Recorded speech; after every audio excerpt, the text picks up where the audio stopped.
ladder. on the treadmill to put electricity into your. Exactly, he needs to work hard on it. So, Yeah, but the router would still go. It doesn't matter.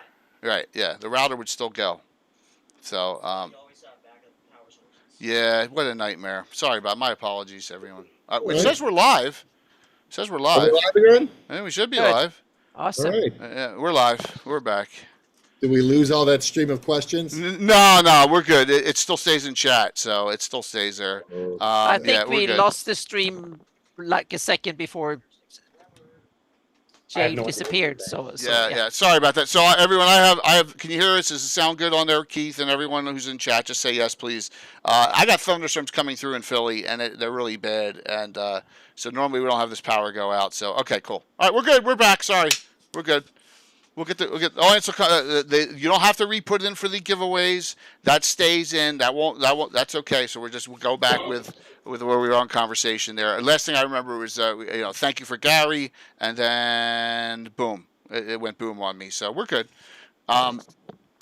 Shane, you can take care of that for me too, please. All right, sounds good. That one crashed. So let me go here, and we'll get the conversation started with this. I'll bring this back up. And that was.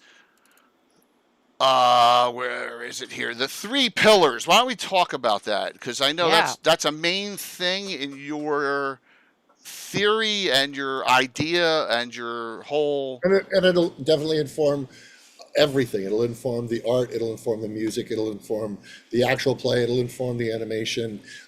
Wonder, mystery, and danger. Those were the distillation of the feelings that we felt as kids when we first started playing, or whenever you first started playing RPG. Again, you could have started playing at 25, you could have started playing at 40, but there's this feeling of wonder and mystery and danger of, I don't know what's around the corner. Yeah. Your character's experience is limited, even if you as a player, and again, we've been playing for a long time in this group right here, but even if as a player, your experience is broad, your character's experience is limited. So what they encounter, whatever they encounter, that is outside their experience, even if they've heard about it, still elicits wonder. And playing with that as one of your foci, it can be hard. It's a metagaming thing. You have to decide to do it.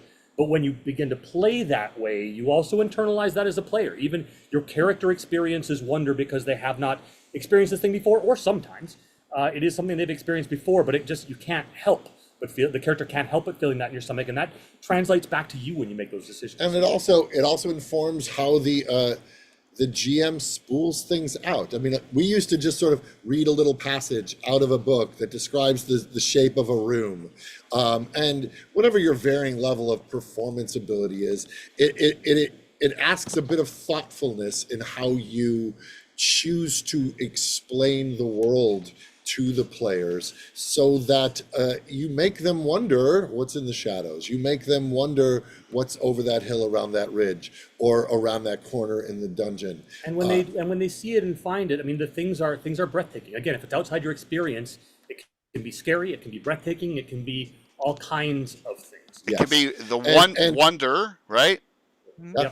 Wonder, part of the way that we communicate it specifically for fear is that fear is a world in a dark age. It was a world of a gilded splendor that fell because of mortal bullshittery and the ramifications of that. And so because in fear, you're living in the shadows of a much grander world that once existed, around the corner might be a bridge, say, that spans a chasm or a river that you have no understanding of how that thing could be built, and in fact, it couldn't be now. And so every time you cross it, it's part of your daily life. You cross it because on the other side is a trading partner, but every time you see it as a character, still blows it elicits wonder because the allure of the idea that at one point this thing was built.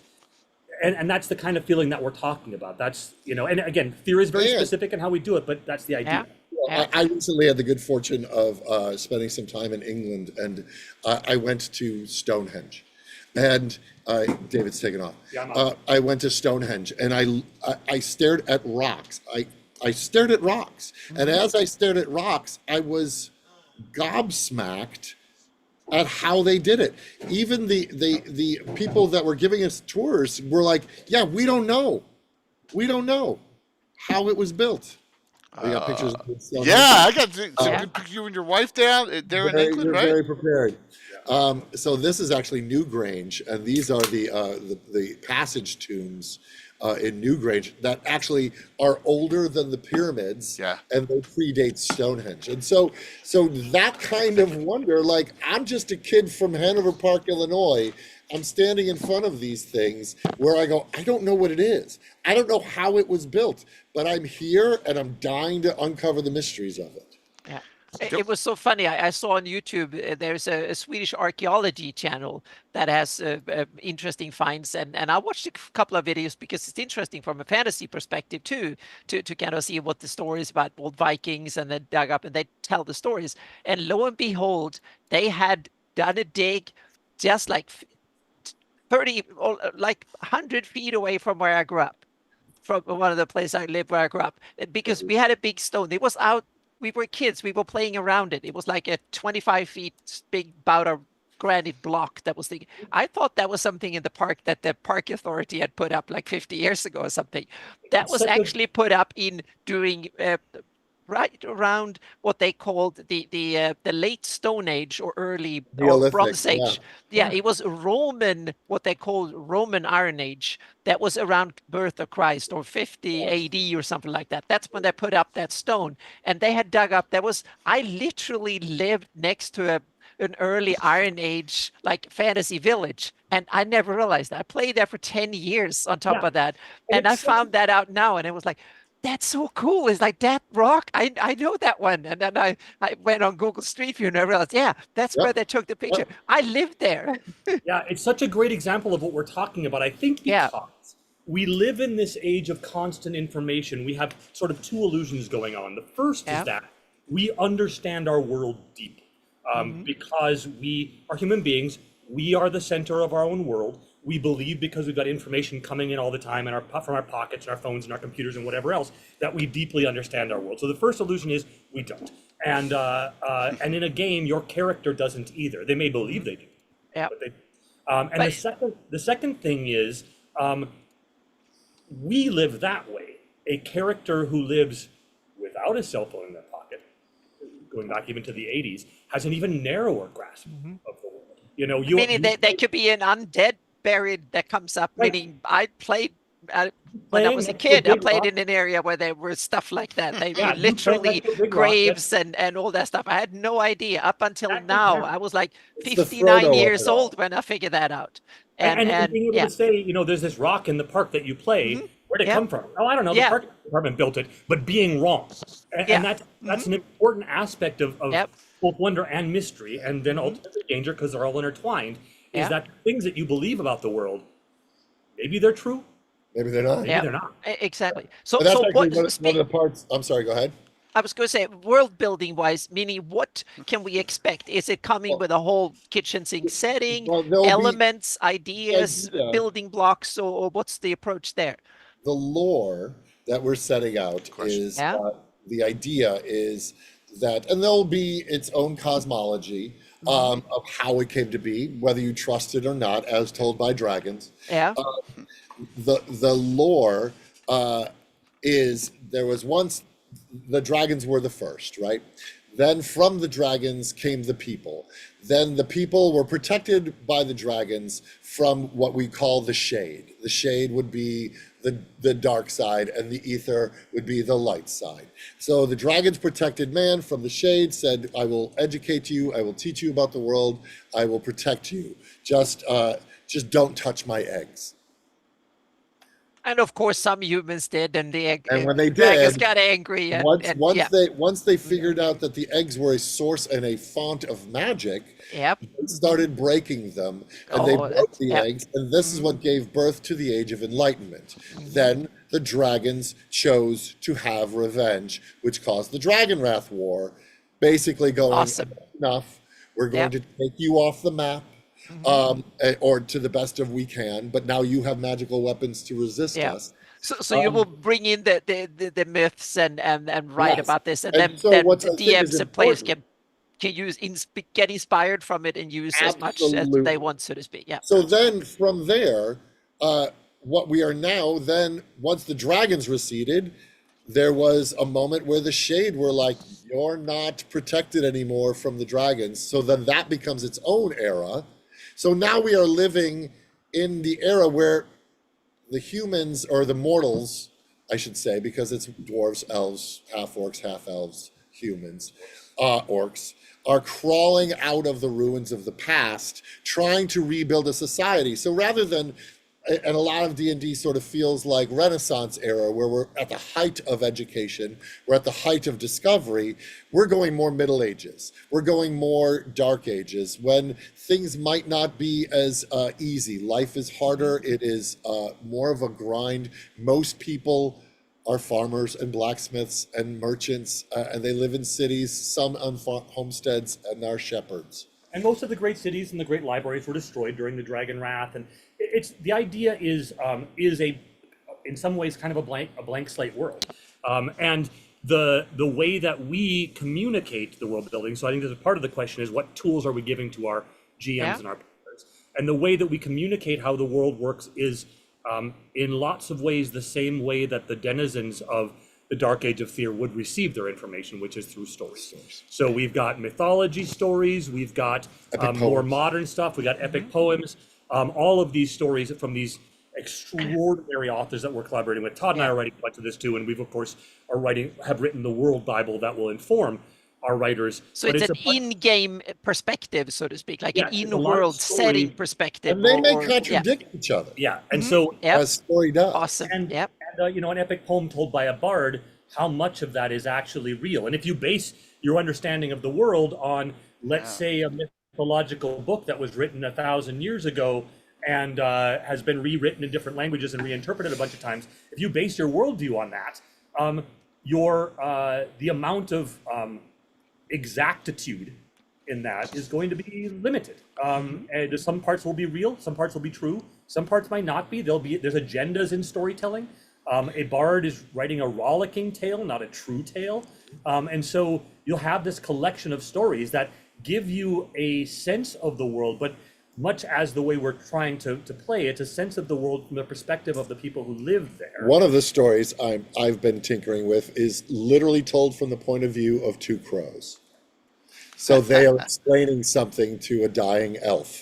And so the idea that how reliable is the narrator? Well, ultimately is the story entertaining? Does it give you inspiration? And does it help you start to build the world out in your imagination? And to us, that's the most important thing. And I will say this is Todd and I have a very similar sensibility in this regard, but I have never been, we talked about this in the beginning a little bit of how I played in Greyhawk. I have never been a strong adherent to the published lore of any role-playing game that I've played. I have absorbed and enjoyed a lot of that lore, but I always used it not as gospel but as inspiration. I want my world to behave this way, and I want my players to affect that world, and as they become more powerful, and maybe in substantial ways. And so, to me, lore is a jumping off point. And so we wanted to very specifically craft our world building blocks as jumping off points, not as this is how it is and it can't be another way. But to your question, Anna, we will be giving them the names of cities. We will be giving them the names of regions. There will be a hand-drawn map so that when you are playing in Fear, you have certain hooks to hang your hat on and to go, oh, I really loved exploring the Slumbering Downs, or I really loved the last city in that one story. I want to set an adventure starting there. Yeah, and every story will be accompanied by some adventure hooks maybe, or magic items or creatures. So we will accompany the narrative part with some things to drop into your games, some suggestions of how you turn this narrative into an interactive collaborative game. But it starts with, for us, it starts with this story. Cool. So one of the things I always said that Greyhawk should have done early on was that when they put out publications, this is from someone's perspective, so that there's no canonista, published source fighting about it. And I think that solves. See, you know what I'm talking about. That solves a lot of the problems right then and there. You know, and we were talking with Luke a month and a half, 2 months ago about it, and he's like, well, if we're going to do something, it's going to be from Mel's perspective, which may not be, you know, Aya's perspective or someone else's, and then the stories are going to be slightly different. And I think that's a great thing that you know, We're have building it latched in. onto, is We're that, you know, building it in. yeah, you could have two separate people and have the same adventure done differently. And look, having Well, and having stories written by having stories written by Jasmine Bular, and then a story written by Cecil Castellucci, and then a story written by Terry Metalis, you are going to get as varied perspectives on the world of fear as possibly could, based on these people's experiences. Right. It's a perfect way to go about it. Well, we So, hope. well, here's a. I hit the wrong button. That's not as bad as okay. that's not as bad as Todd's interested. This is my friend Tim with the mongrels and putrid tongue. We can't hear the audio, unfortunately, but yeah. Yeah, there you go. I'm sorry, I hit the wrong button there. I didn't mean to do that. Sorry, He that was has awesome. that on speed dial because that's the wrong button. He does that Yeah, every show. So, that's sorry Yeah. about that. I was flipping No, it's over awesome. it. Yeah. Yeah, here we go. Yeah. All we need is you. By the way, there's I don't know if you've filled those artist spots yet, but wow, what a great Oh, group those two collaboration. spots, yes. So great segue to talk about. So you see, if the viewers can see those two question marks, what we wanted to do in this age of AI is give an opportunity to early career artists to submit to become part of our team. We have, and the way we're doing that is there is a website you can go to, send us 3 examples of already existing art that you've created, whether it's you painted, pencil sketch, digital, just not AI. Send it to us if you think it's progcore, and then we are going to announce the winners. Join the team, then we will commission art from them and pay them. Yeah, Very the cool. submissions are winding down actually. So we're taking submissions until June 30th.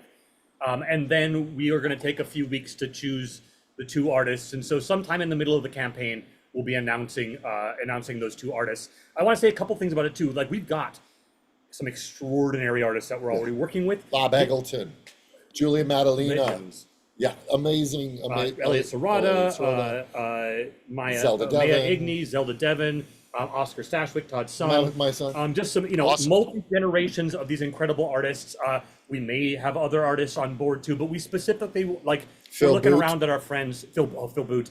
We're looking around at our friends who are early career people, especially struggling in this moment. And this is true across all. And not necessarily our artists. friends, outside of our Right. So we wanted to our go, circle. we wanted to go to people we don't know and say, we're going to need art. Maybe it could be you. And it just, like Todd said, it's such a hard time right now. This moment in generative AI, it won't always be that way, by the way. I strongly believe that. This moment is rough. It's hard to get your stuff seen. Discovery is the enemy of all young artists. So let's see what we can do. That's fantastic. And you So got if you go to progcoreartistquest.com, you can get all the instructions on how to submit. and linked it in chat already for Yep. everyone to click on, which is great. And like we have some great artists in the community. I know William Henry Dvorak knows some of them. Troy knows a lot of them.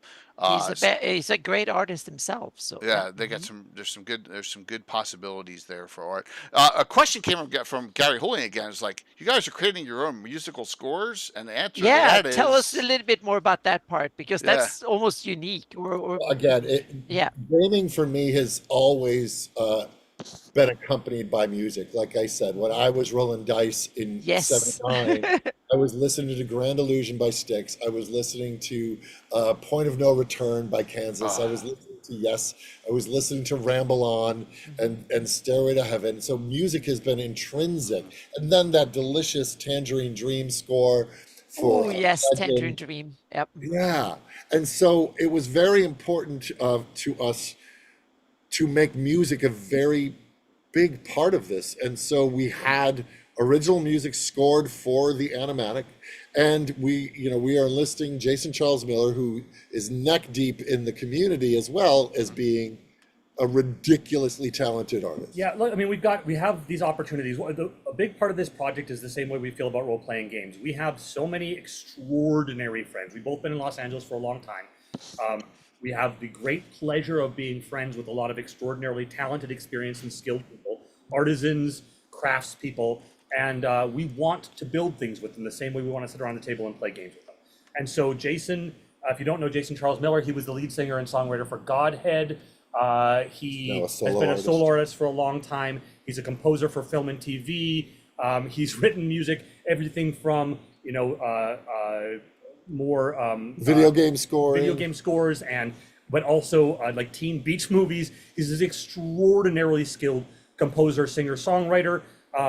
So we wanted to, and he also loves the kind of music that we love. So he agreed to help us with this. He actually helped me budget that part of the project because I don't have a lot of experience in making albums. And then we have Jeffrey Schumann, who's been working. Joffrey. I'm so sorry. Joffrey Schumann, who. Sorry, now I'm thinking it's Joffrey Schumann. It's okay. So I'm a very visual person, and I'm picturing the words of his. Yeah. It looks like Jeffrey Schumann. Sorry, yeah. Joffrey. So Joffrey, I have known. I did an improv show for years called The Doubtful Guest, and Joffrey was our bassist, but he really excels in electronic and synth-driven music. Beautiful, like pastiches Lush, of storytelling stuff, mysterious, sinister. So we have this advantage of having these two friends specifically who have this extraordinary skill set that combined can give us this prog rock vibe that we're looking for between the two of them, between these songs and this extraordinary electronica and hard driving guitars and soaring vocals, and we have access to all that. And so depending upon how we fund, there may be other artists that play in this too, but because we have these two extraordinary friends, we have the option to say, hey, let's make this. And it'll be something you can play while you're playing your game, because some of it is going to be nice tableau laying, scene setting, and some of it may be straight up cool soaring prog rock tunes. It's just something that means a lot to us, and ideally, if we fund, one of the goals is to have it on vinyl. Man, wow, that would be awesome. Yeah, so one of our stretch goals will be that. It'll be an add-on depending upon the tier you choose. It'll either be an add-on or part of your package. Right. There is, if you get to a certain level of tier, all of the stretch goals are just automatically applied. But yeah, that if we can get to that funding level and we can press into vinyl, how wonderful would that be? That would be fantastic. There's nothing better than just sitting down and putting that in here and that crackle a little bit, and I listen to a lot of music like that when I'm crafting my campaigns or crafting my one shots, because it really inspires. It just takes me. Oh yeah, you have to have music playlists and stuff. My turntable's been broken for years and years and years, and so for Father's Day, my daughter and wife got me a turntable. I'm going to ask a question. I probably shouldn't go here. Well, we'll see. In Greyhawk, you get places like Expedition to Barrier Peaks. Mm-hmm. Are we going to have that tidbit of it's from somewhere else that where it's not usable technology, or is it going to be any of that thrown in here and there? Because Wizards was a mix. I have joked about if this goes well and this takes off. With Progcore Fantasy, I would love to extend it into Progcore Galactic, and then we hit that heavy metal world. It doesn't have to be a joke. I mean, this is about what Todd and I want to spend our time doing. Yeah. But I will say, I think here's a good way to answer it. One of my big inspirations from a story and literature standpoint for our world is the Morgaine saga. CJ Sherry, again, saying things out loud is not my forte. These are the names that I've been reading since I was a kid, and it's one of those things where you say it out loud for the first time, you're like, I don't know how to pronounce that. I've just been seeing it in my brain forever. But so the Morgaine cycle is one of my big inspirations, and if you know the Morgaine cycle, it is fantasy stories, and Morgaine is treated in most societies that she enters as sort of a witch. She's got this sword that does magical things, but the reality is it's a sci-fi series underneath. Morgaine is from a science-based society. She is traveling through this series of gates that go from world to world that were created by alien beings. They're too powerful, they need to be closed. And so she goes world to world to these like kind of Dark Ages worlds with the mission of closing these gates, but the actual stories being told are fantasy stories. And there's a large group of those kinds of stories that were told in the 70s and 80s where this is a fantasy story. Krull. Krull is Krull, right? And so wizards. the line between sci-fi and fantasy can be blurred. Yeah. I think about modern stories. Stargate is exactly about that. Stargate is the movie was about that fantasy world, but using science fiction to achieve it. So and the hard scoop is maybe. Okay. Yep. Just wanted to know because I knew there was no more drive William nuts. He hates it. We're going to chase this thing and let it tell us what it is. Yeah, I mean, even real world physicists start talking about multiverse and dimensions and Right. God knows what and inequations and stuff. So we have got our revenge, so to speak, from the nerdy revenge pool. You're crafting a world where magic is a strong part of it. By definition, that means there's much that's possible that we don't know. Right. So, and to follow it up, low magic, mid, high, not sure yet, or just let see where it flows. Variable. So I think the terms are maybe a little bit limiting. I think it's a world where magic is suspect. So the Gilded Age has happened. There are lots of people that understand there was a Gilded Age. Wizards and sorcerers are largely blamed for the Dragon Wrath. Okay. So magic exists, and characters can wield a lot of magic, but depending upon the circumstances and the society, it may be frowned upon.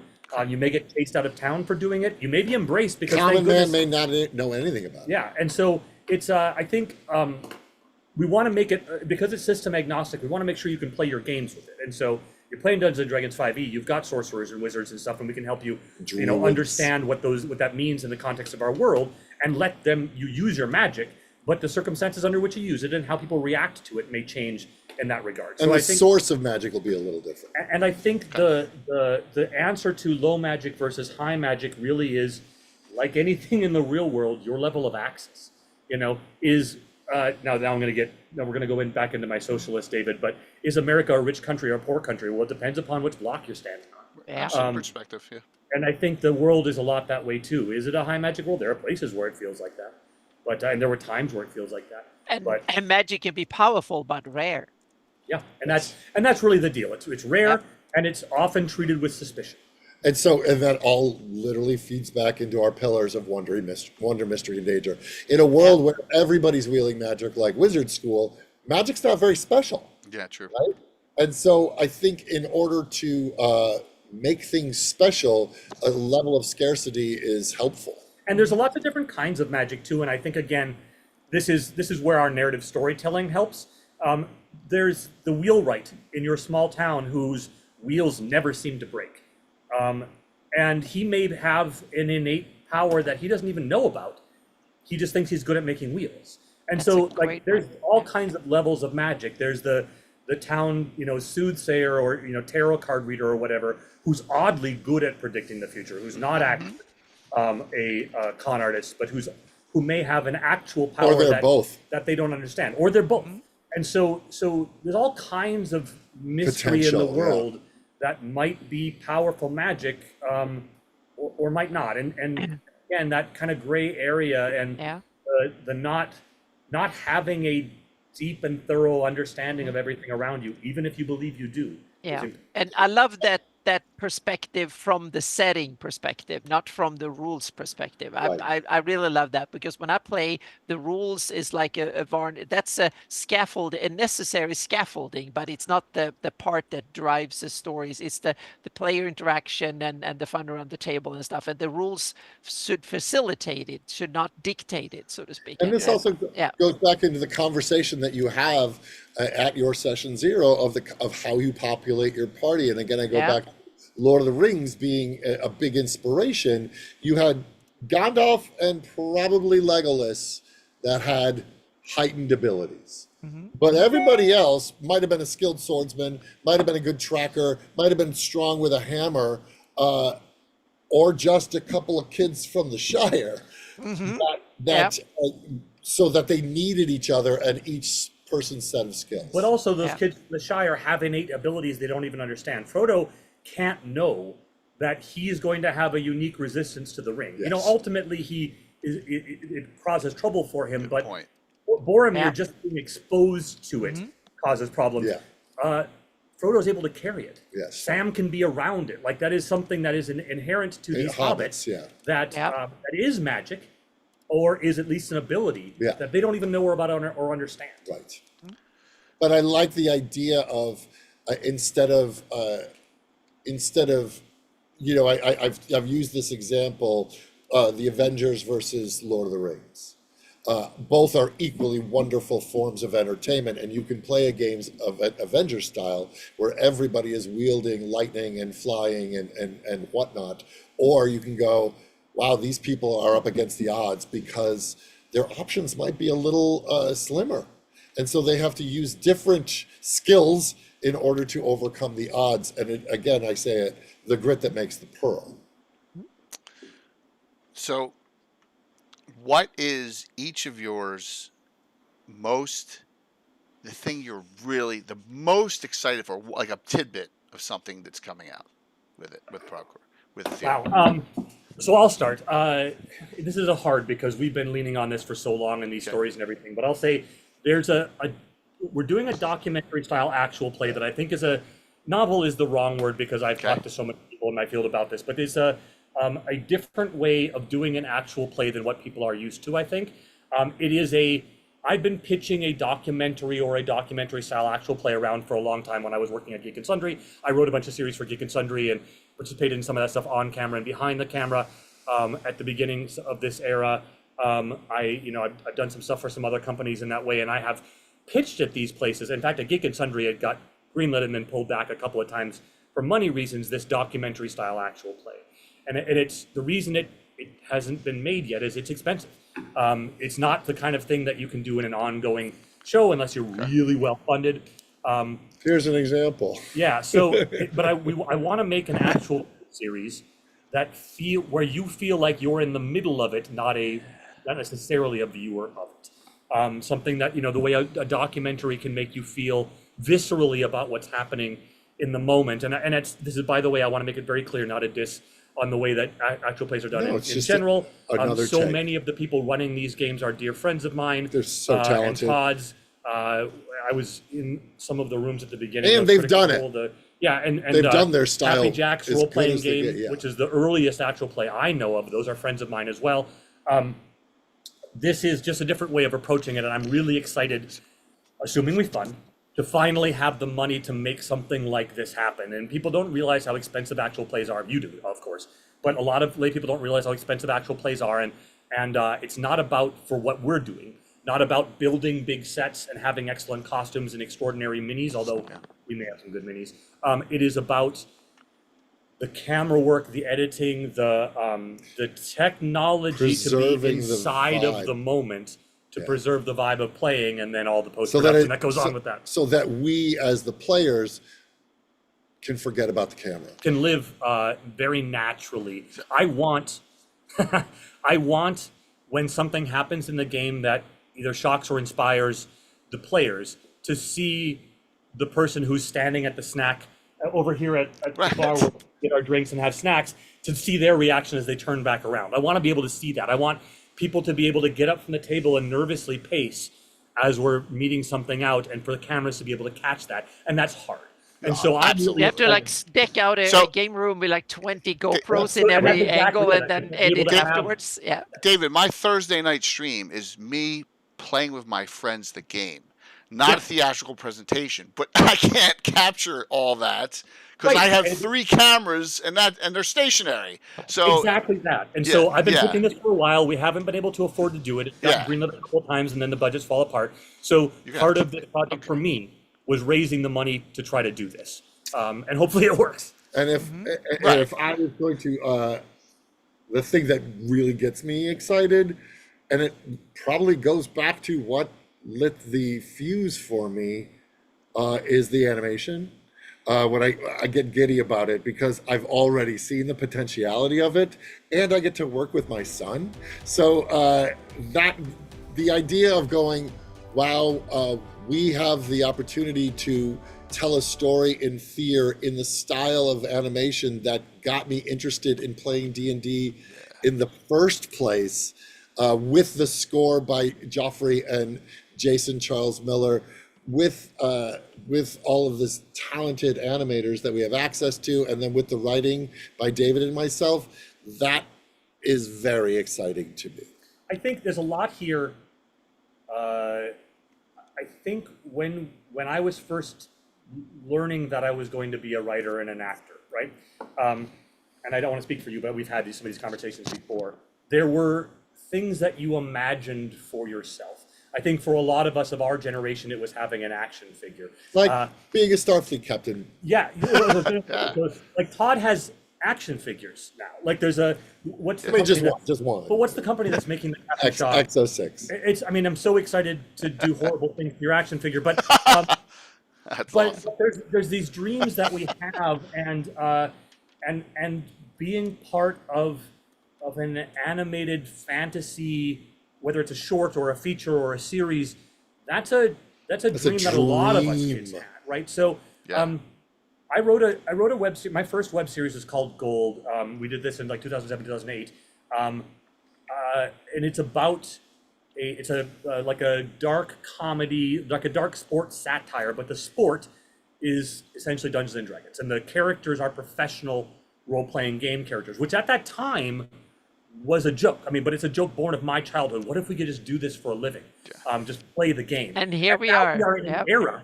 Like I literally have close Twitch. friends who are making a living playing role-playing games. Indeed. Like We couldn't even, I couldn't even imagine this, like even 25 years ago, it was like, yeah, maybe like 20 years ago, when I started getting to mapping, and I was thinking maybe I can start earning money doing this eventually, so to speak. And then 10 years or a little bit over 10 years ago, I moved to California and I needed something to do. So I just started doing it. And all of a sudden I managed to earn a little bit of money out of it. But it's the world is literally changing in that sense that now it's possibilities. I hate to be the big downer. Uh-oh. COVID kind of saved a lot of this with the, oh, you know, Yeah. I learned how to be a Remote. DM because I was able to run games Yeah. at a greater pace and Yeah. frequency. yeah. I mean, so if for those of you that want to go back and watch Gold, it's my baby. It was my first main fun. thing that I produced. It's fun. It's a little rough around the edges. Night of the Zombie King is more polished, and that's my like kind of dramatic love letter to role-playing games. That was 2012, I think, 2011. But Where can they see it, David? the networks that it originally premiered on, Blip was my network. So that doesn't exist No anymore. Blip. But if you search for it on YouTube, you can find Night of the Done. Zombie King and Night of the Zombie King. and Gold. Oh, cool. But the I forgot what I was saying. No, it's cool. Oh, the themes of both of those stories, and especially Gold, are that role-playing games are dying. Because the time when I was making it, I was going to Gen Con, and the people I was talking to, the people behind the booths were saying, I don't know if I'm going to be here next year. The game is dying. There have been these times in the last, these 50 years of this, where the whole industry feels like it's falling. We have this weird industry where if you buy a single book, you can have 1,000 hours of enjoyment for 5 or 6 people without buying anything else again. It's a terrible business idea to even think about this. Exactly. And so there's been times like there's lots of people who are angry at Hasbro right now for a lot of things around the game, right? But Hasbro saved role-playing games at the time when 4E was coming out. Not just because of 4E, but also because of what it did for Paizo. It forced Paizo to pivot to a different kind of game. It's kind of funny. They screwed up twice. One, they misjudged the market. The other one, they kind of screw us over. Both they did the whole hobby a service both times, which and I is think kind of that's amazing. Absolutely Yeah. true. And Hasbro came in with the money to promote these things back into the mainstream, and we tried to. So there's been these periods, and I think you're absolutely right. The pandemic was so damaging to so many parts of our society, and we're all living in this collective trauma still, trying to cope with it. But I mean, playing games over stream. it's what motivated me to write Mystic Libations. Was during the pandemic. It was a project. So one other thing I was going to say, when you say, what are you looking most forward to?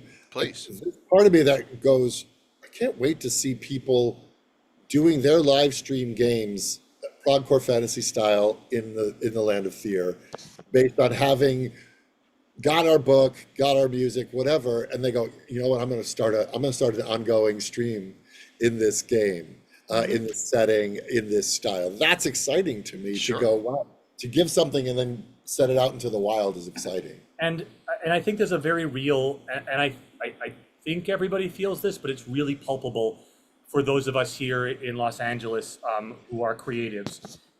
We have so many extraordinary friends like we've been talking about, but lots of times, because our lives become so chaotic, because it is in 2024 hard to make a living in a lot of places, we are all really busy, but with projects that make us money. And so one of the extraordinary things that this project will afford us the opportunity to do is to pay our friends to hang out with us and make beautiful things. Pay our writers, it sounds a pay our little, artists, pay our it sounds a little silly, but it's absolutely true. I get to, we will get to give money to Javi Grillo-Marx Watch, who's a good friend of both of ours and an extraordinary showrunner and writer. Worked on Lost. Yeah, I mean, all these great Worked shows. on That's The what Witcher. comes. That's what comes with running a passion project that is born out of passion, and that comes. And with the money we're going to give Javi to write a story for our book is not substantial, but it allows us an opportunity to collaborate in a way that we might not have time or space for otherwise. So I think while the documentary actual play is a big part of what I care about, and the idea of making a role-playing game source book, as 12-year-old David poops himself from that, but is this collaboration with our friends. Felicia Day and I have been friends for a very long time. We've never collaborated on anything. So we're going to get to do that if we fund this, and that's awesome. Super exciting. Yep. Yeah. So here was a question from, Jeremy was at Gary Con as well. Todd, I'm not sure if you met him there. He's really good guy. The Kickstarter successful, hoping so, as I'm sure I'll be backing it. Are you moving forward with as you move forward with new supplements and ventures? Would you be working or including multimedia elements for them, animation, music, etc.? I know we said about music. You're gonna yes, but look, other stuff. there's a world where all of these things become a pilot program, where the animation is something that becomes a sizzle reel that we could take to Hulu and try to make a TV series out of. I mean, you uncover our secret hopes, right? I mean, we're all we are at our hearts creatives. Todd makes a living as a writer and an actor. I have been fortunate to be a professional in both those areas, but never figured out how to make a living. There's always the dream that the thing that you create, and I think this is true for all of us, whether you're making maps or whatever you're doing creatively, there's always the dream that the thing that you make sparks so many fires that you can make that a focus of life, right? And so obviously we would love to continue to push that stuff forward. A lot of it will depend upon opportunity and what comes of this, That's great. So what are questions we have from the audience? Is sorry, and once again, sorry for the weather coming through and zapping us. We still got a very, very healthy audience on as we got people back on. So Felicia Day is the funding queen. She helped her friend Jeff Lewis raise enough for a streaming computer. There you go. I didn't know that, Sam. Don't know when that happened, but I see that in chat. So can we go over some of the other people you have in the collab off this picture that they may not know? Would that be a worthwhile undertaking? I was going to say, I'm going to pull up the pictures to make sure we don't leave anybody out, because we have a couple of fun ones right off the bat. See that beautiful blonde woman next to the kid with the cowboy hat? Yeah. That is my wife Charity, who is an accomplished writer, and she writes fantasy fiction. So she is going to be contributing. Elliot Sirota next to her, on the other side, he's an amazing artist, and he's a prop maker as well as an artist. The cowboy hat is my son Oscar, and he's a professional animator. Next to Oscar is Elisa T. Yep. And she is an RPG writer and performer. Next to her is Christoph Vischer, and he is the founder of Cantrip Candles. And so one of our stretch goals is going to be Christoph is going to craft a very specific candle for the Dark Age of Fear. Above him is Joffrey Schumann, pronounced Joffrey Schumann. Joffrey, if you're watching, I'm so sorry, man. My guess is he spends a lifetime correcting people of his name. Yeah. So it's okay. But Joffrey is a musician, and he is our electronics wizard. Next to him, go ahead. So first get the bottom corner there before we start going up the list.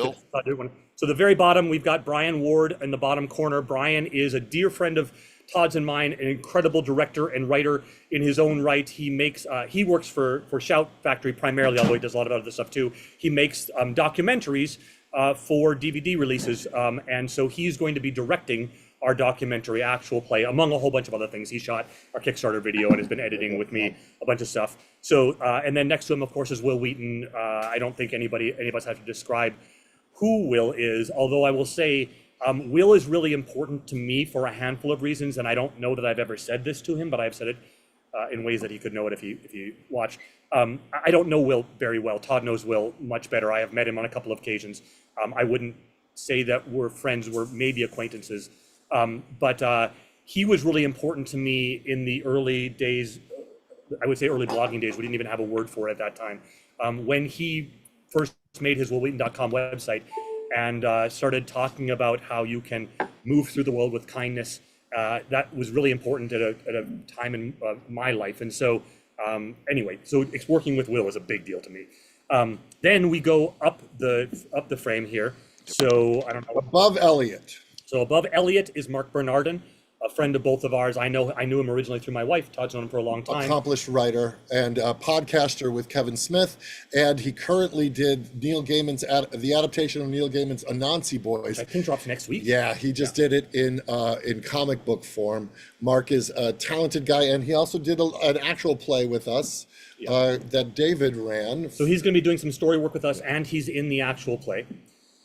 Next, I have to give a shout out to Natural 20 Brewing out of Spokane, Washington, who have done the Nerd Circus, Curse of the Blood Spice, Palm Baltic Porter. They made this for me and sent me some. Do you want some? Very I'm cool. so my stomach doesn't let me drink porters anymore, and it makes me so sad. This is how old I am. I'm gonna drink it. Yeah, great. Next to Mark is Maya Igny. Maya is an extraordinary artist. Maya did the logos for Prog Fantasy and Dark Age of Fear, and as well as some of the art in the free RPG so you're going to Day. see her art. You see it in the free RPG Day stuff. You'll see it throughout the project. In the middle there is Jason Charles Miller. We've talked at great length about Jason. Extraordinary human, just a good old friend for both of us. Next Above to him, Joffrey. Oh, that we did Chris Monfett, did we not? you didn't do Chris Monfett. Okay, no, Chris you did Monfett was one of the writers on 12 Monkeys. He's one of the writers on Star Trek Picard. He's a player in our home. He's a D&D player game. in home video game, extraordinary writer. He spent years working and writing with Clive Barker. He's written Hellraiser comic books. He's just an accomplished, wonderful writer. With the potential problem of making some of the other players in our regular game sad, one of my favorite moments in our Owls game was authored by Chris. He had this extraordinary creative outsmarting an ancient red dragon, which would have toasted the whole party, and it was legit too. Legitimately, just one of my favorite moments in our game. So anyway, shout out to Chris. Above, okay, so if we go back to Joffrey Schumann next to Chris, and above him, that is Terry Matalas, showrunner of Picard, showrunner of 12 Monkeys, currently developing the Vision series for Marvel, based on the spin-off of WandaVision. So it was also just announced that he's working on a reboot or a remake of adapting Enemy Mine, which is one of my favorite 80s sci-fi movies. Ridiculous. Accomplished writer. Yeah, he's so cool. One of the coolest. Yeah. Next to him is Javier Grillo Marchix. Did I pronounce that correctly? No, but it's okay. You pronounced it correctly. Go ahead. Javier Grillo Marxwatch. Javier Grillo Marxwatch, and he again worked on Lost, worked on Witcher. Brilliant showrunner and storyteller. He's got a couple of books about the industry. He's had this great podcast about writing in the television industry. He's just a cool guy and a good friend, and so he's jumped on board with us too. Next to him is Julia Madalena, who you've seen a lot of her art. If you own Mystic Libations, if you've seen a lot of our advertising thus far, you've seen Julia's handiwork. She's just a fantastic portrait artist and fantasy artist. She's worked with Patrick Rothfuss. She's worked with, I believe, Magic the Gathering. She's just really accomplished and one of the kindest human beings and a lot of fun to work with. Next to her is our dear friend. Fuck that guy. Yeah, Yuri Lowenthal. Now, Yuri, when I said I wanted to start playing D&D again, Yuri showed up my house with the starter kit and said, "Me too," and happy birthday, handed me the starter kit. And then I left town for 3 years to do 12 Monkeys. But I've known Yuri since my improv days back in New York, so over 25 years ago. And I knew Yuri completely separately from the web series era. He had a show called Shelf Life that he and Tara wrote and produced, where they play superhero action figures on a shelf. If you go to YouTube and look for Shelf Life, you'll find their work. Travis is with that as well. Yeah, Travis Williams is in that. I always want to call him Travis William Blam because that was always his handle. Yes. But so Travis is in that too, and a couple of other extraordinary performers from that era. But that's where I know them from, because we were all kind of trying to do these independent things in that era. Anyway, he's also in our home D&D. He's going to be part of our actual play. Yeah. And also part of our actual play, the greatly accomplished and decorated with many degrees, that is Dr. Drea Latamendi. And Drea is, she's a clinical psychologist. She works at UCLA. She's also in one of my ongoing campaigns. And she is kind of the psychologist to DC. She is canonically Batgirl's therapist. Yes, she's in the comic books. And she's given a TEDx talk about superheroes and trauma. She's married to Brian Ward, and together, the director, they have a podcast called Arkham Sessions, where it started out where they were psychoanalyzing the characters from DC's Batman the Animated Series. So they went episode by episode and talked about the psychology behind what was going on. So they still do it. They are just finishing up the first season of the 90s X-Men the Animated Series right now. Super fun to listen. So she's hilarious, and she's a thoughtful, wonderful, sardonic player, and we're very excited to have her at the table. Above Drea is Felicia Day, who we have talked about, someone I've known for a long time. Can I tell a quick story about Felicia? One of the things I've admired about her, and I don't think I've said this to Felicia directly. Please, either. Of course. In those web series days, so maybe 2 or 3 years, a bunch of us who out here who were interested in indie filmmaking, as you could just begin to watch things online in tiny little windows, and YouTube didn't really exist yet. We used to gather a handful of us at Barney's Beanery here in Los Angeles and talk about the LA crew anyway, and talk about making these things.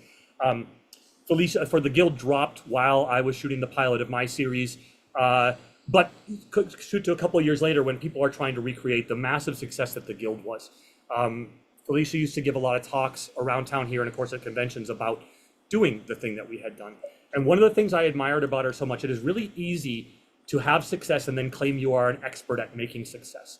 And I remember being at a thing at SAG, at the Screen Actors Guild, talking to other actors about creating your own stuff. And I was on this panel, but not on a panel, but not on the one that Felicia was on. I was watching that one. And there was lots of questions about how do I create the success that the Guild has. And it was the first time I had ever heard anyone who had achieved success say, look, the path that I was on does not exist anymore. I can tell you how I got here, but I don't think you can get here that way anymore. This is a fast moving place. And just being really straightforward and honest about saying the circumstances which led me to where I am, I'm not going to say that I know how to become successful. All I can say is I did become successful at that moment, and I can tell you how I did it, but I can't promise you that that's going to work for you. And the honesty inherent in that blew me away in that moment. Our industry is not filled with a lot of that kind of self-reflection and honesty of saying that I was lucky to be in the moment that I was in, and that's who Felicia is to me. If we can lean, if we can go down this tangent just a little bit, sure. I think ultimately, what she did is the inspiration, the testament to it is what we're doing, which is she just chased down something she was passionate about. She wasn't trying to fill a market void. She wasn't trying to fill a market research void and go, this is what the people are buying right now, so I'll make a thing. She just went, from my heart, I want to make a thing. Maybe there's other people that agree that this is a thing they want too. Great. So rather than being shrewd, she was passionate. And so we're doing the same thing. We're like, we don't know if people are going to want this, but we know that we want to see this in the world. I think And that's why all four of us are here, because Yeah, we're of doing course. things that we're passionate about, rather than we don't know if we haven't done any market research, you never investing a lot of know. money in it. We And I think just keep doing it. Yeah. Yeah. anybody I know that has made anything that I've cared about are the ones that shot the moon. Hmm. Yeah, and I think we just jump back to Terry a little bit and talk about his recent success. Yeah. That his success comes from being passionate about the things he's making. I mean, Yep. Terry, was he a PA on Voyager? Yeah, Terry Matalas was a PA on Voyager. He Wow. he Was wants Brandon Braga's assistant. he wants so badly to tell these stories, and you can feel when Terry's helming a project, you can feel the passion in Yeah, it. he loves what he's doing. And that's true of all of these folks, but yeah. So next to Felicia is Sam DeLev. Sam, they are. I've known Sam for a very long time. They're an artist across many dynamics, a dancer, a creative, streamer. You'll see them on Dimension 20 a lot, actually, and a handful of other streaming RPG shows. I've known them for a long time, actually. What a through genius. Nerdstrong. And I think a legit genius, Not especially when it comes but, to and a genius. yeah, and when it comes to kind of the crunch around a game. And so Sam's going to be working with me on a lot of the game design aspects of this project. Next to Sam is Zelda Devon, who one claim to fame for me is she did our cover of Mystic Libations. I met her through working on Starter Kit with David. Yeah, I met Zelda when a small company that I had for a while sat down at Disney as contractors, and we were assigned an artist to help us in this concept thing that we were working on that didn't go. And Zelda was the artist in the room with us, as the three of us and then 4 and 5 other people from Disney came in to help us make this thing. Zelda's job was to sit there and draw the things that we were talking about. And she's just an extraordinary artist and an extraordinary person. She's done so much. She's done lots of poster concepts and storyboards, and the ghost in the the 5e Monster Manual is her work. She's just extraordinary and a wonderful person who I love to be around. And speaking of extraordinary, next to Zelda is Bob Eggleton. Now, Bob, we all kneel at the altar of Bob in terms of his depth of the way he's held in the fantasy art community. He's done stuff for Star Trek. He's done stuff for Famous Monsters in Filmland. He's done book cover after book cover. I didn't realize until Todd introduced me to Bob, and I kind of went through some of his back catalog, how many of the books that littered the floor beside my bed when I was a kid had Bob's covers on. He's an extraordinary artist. He did that dragon that is the picture for You had it up earlier. our You had a RPG. sketch of it up earlier. Our RPG free RPG day. That picture is Bob's rendition of Thrum. That's actually the one on the dragon. free RPG day is just an underpainting. That's a work in progress that Bob sent me a high res image of, and I used it as the background of that cover because it's so beautiful, but it's a work in progress. Boundlessly enthusiastic, just a creative font, and ridiculously skilled. He's been great to collaborate with. He did all the backgrounds on the animatic. He did that goblin picture of all the goblins it's a great in picture. dark over the body. Looting the body of an Just adventurer. he just builds an intimacy and This one? yeah, that's Bob. An intimacy and a warmth, and you give him a few prompts of ideas, going, well, I kind of want it to be this, and then he comes back with this amazing stuff. You mean like this? Yeah, we tell them so the party split, and when the characters go in search of their missing companion, they find a bunch of goblins stripping the body. And then he paints that. And he goes, oh, here, this, and we're like, oh, yes, that. And that's also a work in progress too. That's not a finished painting either. So Bob has been part of the team early on because he was part of us working on the animatic and developing just our dragon Thrum. Like the corner of a lot of our mythology is this dragon, and so we cannot say enough kind things about Bob. He's a legend, and we're lucky to have him. Fantastic. Next to Bob is Bria Grant. Y'all may know her as the Speedster from Heroes, or she was on Dexter. She is an accomplished horror film writer director, and she's an avid Dungeons and Dragons player. She and I share a birthday, and we share a Not the same year. Not the Just same to be year. clear about that. She's older than me. But the claim to fame, and it directly affects this man, the claim to fame that Bria and I have together is we created a party called SlamCon at San Diego Comic-Con. David, would you like to pick up the rest of that story? So this is long before I knew Todd. I met my wife at SlamCon we met in 2013. I had just gotten divorced. It's a much longer story. But Christy and I met at SlamCon, the party that Todd and Bria created. Yeah, so before I knew either of them. So Bria, myself, Dennis Calero, and Derek Hughes all could not get invited to a party at Comic-Con. There was a sci-fi party. It was the year that Comic-Con turned into Hollywood, going down to San Diego, and all the parties were very exclusive. And so we said, screw that, let's have our own party. And that just meant us tweeting out where we were going to go drinking. And 250 people showed up that night. And I just said, just put hashtag SlamCon. And by the end of the night, there was already an article about it written in Thailand. You can't make this stuff up. Awesome. Now it has been a yearly tradition at Comic-Con where we just tweet out where we're drinking, and there's no rope, there's no list. Show up and drink with writers and actors and creators and people who are just there to enjoy Comic-Con. And it is now a tradition. And we called it SlamCon because of Slam Dance, which was like the sister thing to Sundance. All right, above Bria is Anya Combs. Anya, we met through our friend Laser. Anya is she worked for a long time at Kickstarter and at BackerKit. She ran the games group at Kickstarter for a while. She helped BackerKit stand up some of their crowdfunding stuff. She's a crowdfunding expert, also an extraordinary musician and artist in her own right. Saxophonist. So Anya's been supporting us, helping put together our campaign, and instrumental. When we fund, a lot of it will be due to Anya's help on the project. She's just been extraordinary to work with. Fantastic.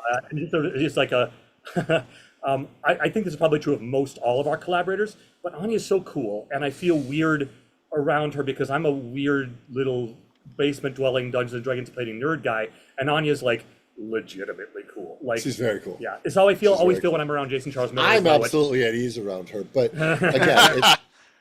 again, next to Anya is Cecil Castellucci. Now, Cecil is an accomplished comic book writer and author, is a lecturer. She's a musician too. And a musician. If you go on Apple Music and look for Nerdy Girl, she's had a couple of great albums. She's an amazing human being. She's an artist. She's an artist in like the capital A artist. She wrote a book called Tin Star that is one of my favorite YA science fiction books called Tin Star, and there's a series of them. Grab that, read it. Did she also do just Google Cecil Castellucci. We could spend all day talking about the things that she's done. She's an award-winning artist across a bunch of genres and just a super cool person. Super cool. Next to her, Jasmine Bular, who a lot of people in the streaming community will know. She's an extraordinary streamer, game master, writer. I met her when I was working at Geek and Sundry, and I was on a show called Round Table. The first season of Round Table, our friend Eddie Doty put together a bunch of game masters from different generations and genres and worlds in the early days of the streaming world, and put us together. And I ended up on a panel with Jasmine and Mark, and Jasmine and I hit it off right away.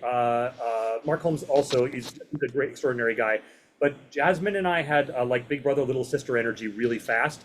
And so I brought her back. Although she was the big brother. Yeah, obviously. She's so alpha. I brought her back in when I was producing and writing on Starter Kit, which was one of the shows I did at Geek and Sundry, to run the Vampire the Masquerade segment. She's just an extraordinary storyteller at her heart. And she's a part of Desi Quest. If you back that Desi Quest really Kickstarter successful last year, Kickstarter. Incredibly successful Kickstarter, great series, all South Asian creators and players. And I can't say enough about Jasmine. She and I met her with us here. I met her through Starter Kit. She was running the Vampire the Masquerade Starter Kit season that you were on. And again, she and I hit it off immediately as well. She's just one of the coolest humans you're ever gonna meet, and we're lucky to have her. Next to Jasmine is Sean Bishop. He is our animation director. I met Sean because he was my son's professor at Laguna College of Art and Design. He's an animator who worked on, The first credit on his IMDb page is he was an animator on, oh God, the name just escaped me, Space Jam, the original Space Jam, First not the James- new oh, wow. one. The original Space Jam he was an animator on, and his portfolio was just extraordinary. And Sean was in a brief ongoing that we had going. So he's a D&D nerd. He's a tremendously talented. And the minute we started describing what it was, the vibe we were looking for, and my son, who's an old soul, so he completely related to my son because my son is an old soul and my son's influences are all of this stuff. And so when we said, hey, we want to do an animated short set in the Rankin and Bass Bakshi style, he's like, sign me up. And we both got so many friends who are animators to lean on and get inspiration from, but Sean really guided us through these processes. This is another place like Jason helping us with the soundtrack where we know what things we like, and we both have done lots of film and TV and documentaries and stuff, but neither of us have made an animated short, and so Sean's been guiding us in that regard. And next to him is Phil Boot. Now, Phil is a concept artist and an artist for video games and film. I believe he worked on Black Panther. Yeah, he did, and he runs a company, a black run graphics design. I'm going to slaughter what all they do, but like concept art, graphics designer company. He's an extraordinary creator. I don't know him personally. I've had the good fortune of spending a good amount of time with him, and he's a big nerd.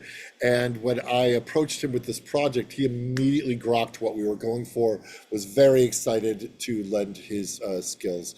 And so we're excited to have him on the team. Next, so if we go back over and then we go up, it's the one, the only Anjali Bhimani, multi-hyphenate. Accomplished author. She wrote a book about just sort of a autobiographical book called I Am Fun Size. She's teeny tiny. She's a little person. I mean, she's not a little person. She's a little person. She's short, but you wouldn't know it by meeting her because she fills the room. She has enlarge and reduce as a spell like that. She's just a giant personality, a giant voice in voiceover. She's an actress in the MCU. I met her through the role-playing game streaming community. She's on Critical Role a whole bunch, and a bunch of other stuff. And she's a writer, an actress, a producer. She does a lot of podcasting. She's just always traveling. She has dynamite in her veins, and we could not be more excited to be collaborating. She is the narrator voice as well in the final version of our anime. Yeah, I gave her, I'm like, this is the vibe we're going for, and I showed her the opening narration to Wizards, and she just crushed the tone. And I'm like, oh, well, literally, like, she sent us like 2 takes. We're like, yeah, no, we're done. Yeah, so she's doing some story for us and is going to be at the actual play as well. And then this bearded gentleman next to the question marks is sitting beside me, and I could not be more fortunate to be partnered with such an accomplished writer and actor, and he's just a creative force, and his organizational skills are through the roof. I'm a monkey who throws spaghetti at walls. And I will say, despite my making fun of Todd from when we first met and stuff, there are people that you meet in your life who, when you begin to talk to them, you feel a connection that is super strong. And Todd is one of those few people for me in my life. The way that the creativity in his soul bubbles out of his eyes in every moment. There's a reason that when people meet Todd, they want to be around him. I often joke that I have a couple of 20 charisma friends. I'm an average charisma person at best. I'm good at lots of things. But Todd is one of those like 20 charisma people, and it's not because he's trying to be, it's because genuinely the passion and creativity in his soul sort of leaks out of all of his holes. Sometimes it's gross, but mostly it's inspiring. It usually needs a towel.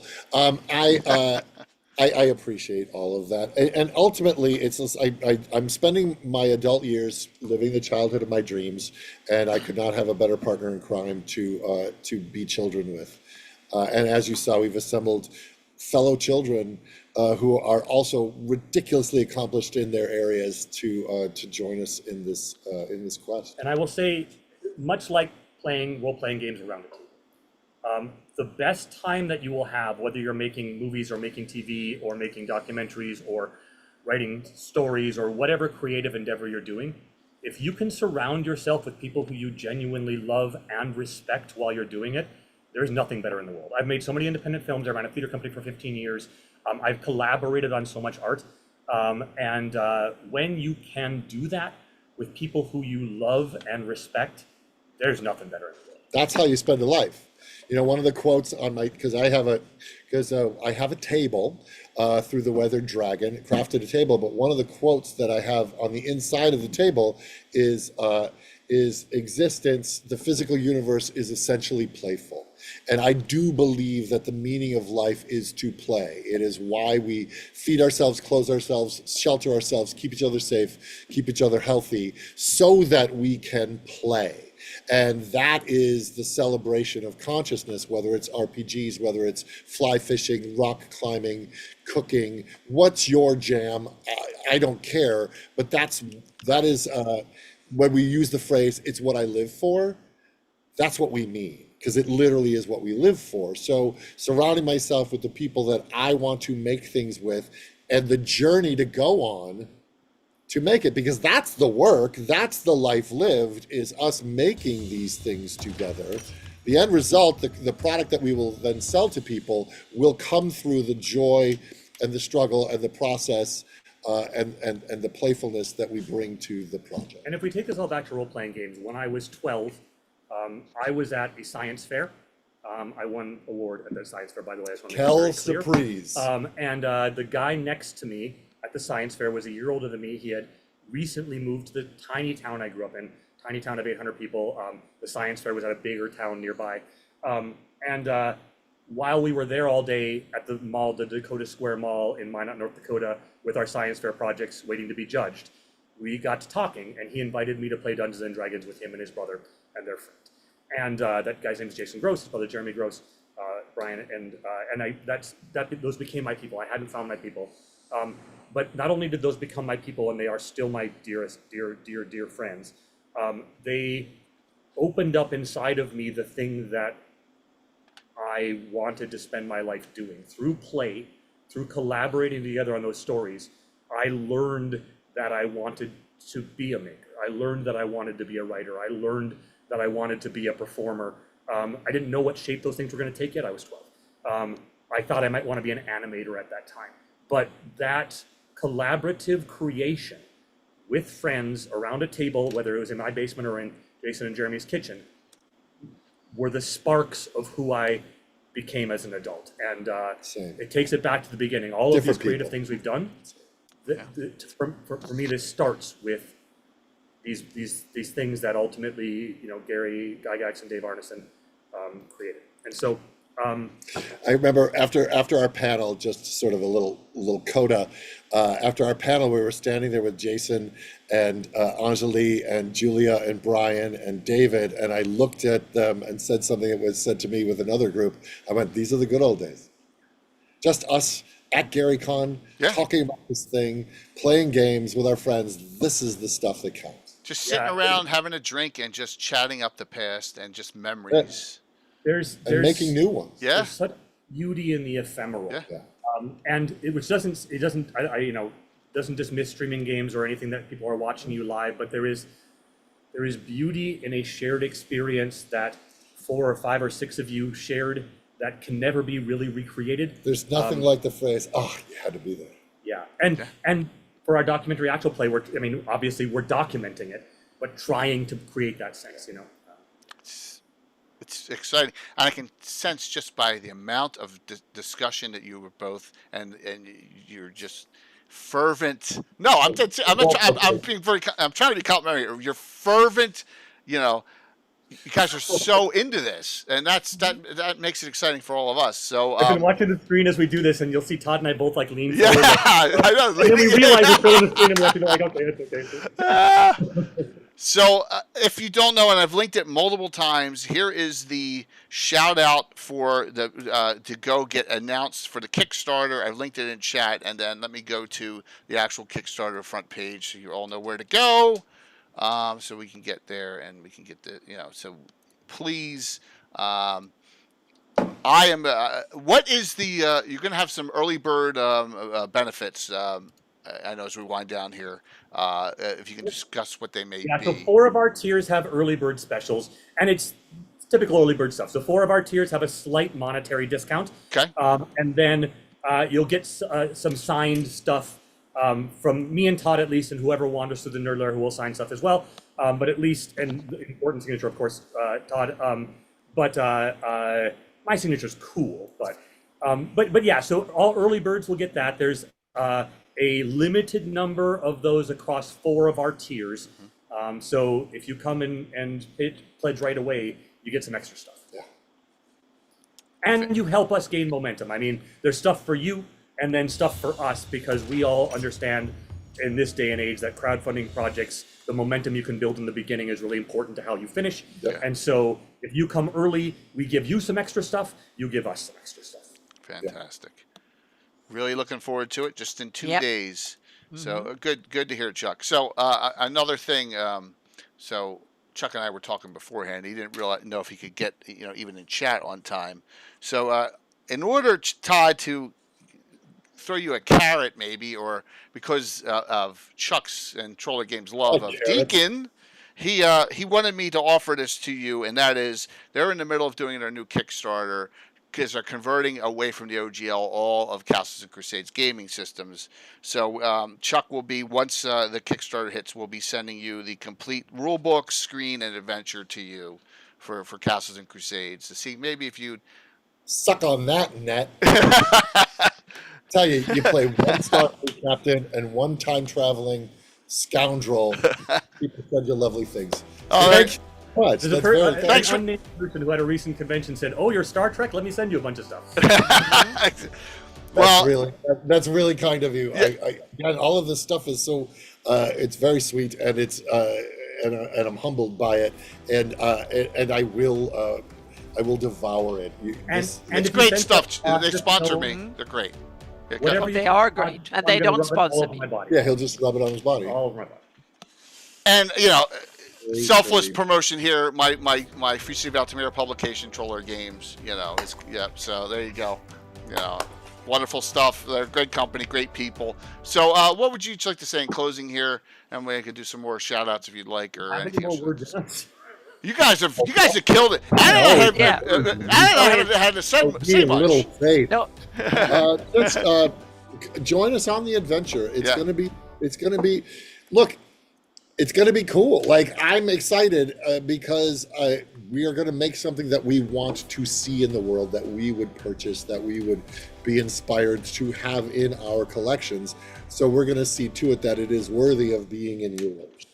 Yeah, and I guess the thing that I would add is we're not a typical role-playing game Kickstarter, and some of that's good and some of that's going to be a challenge for us, in that we're making a whole bunch of things. We didn't want to spend 6 months of every year for the next 4 years fundraising. We wanted to try to fundraise everything up front so we can make all of these things. Yeah. So you're backing role-playing game supplement stuff. You're backing an animated short. You're backing an audiobook. You're backing an album. You're Actual backing play. a documentary. It's as you come in and look at the things we're making, think about the breadth of the art that you're supporting. It's hard to get things made, as all of us creatives understand, and anything that you can do to help push us forward we're so grateful for. We've been out Spread the here word. pitching stuff and trying to make things in the world for a very long time, and your support of the art that we will make is deeply meaningful to all of us, and this is true to any independent artist, by the way. And then in return, we will make something beautiful for you, because we're not doing this because we must, or as Todd said, because a market analyst told us to. Love it. We're doing this because we love it. That's it. That's exactly it. And just a little shout out to the community. 70 followers have already been added to your project just on the show.